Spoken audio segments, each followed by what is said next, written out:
एनडीएकडून CP Radhakrishnan आणि India आघाडीकडून सुदर्शन रेड्डी हे मैदानात आहेत. भाजप प्रणित एनडीएचं पारडं जड मानलं जाते.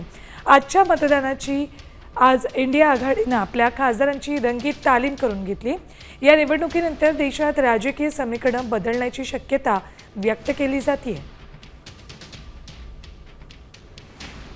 उपराष्ट्रपती पदासाठी आज निवडणूक होतीये. त्यासाठी एनडीए अगदी सावध पवित्र्यात आहे. कुणाचं किती संख्याबळ आहे यासाठी आपण बघूया. आजच्या निवडणुकीत लोकसभा आणि राज्यसभेतील 786 खासदार मतदान करणार आहेत.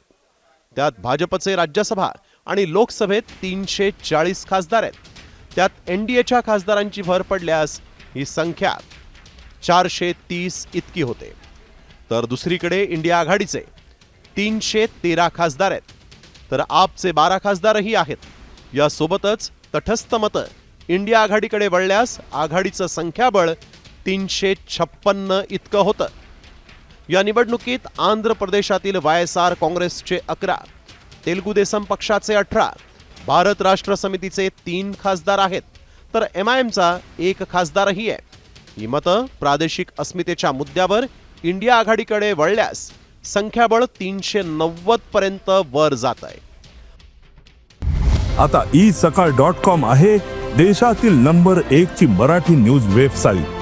प्रत्येक अपडेटसाठी isakal.com ला नक्की भेट द्या.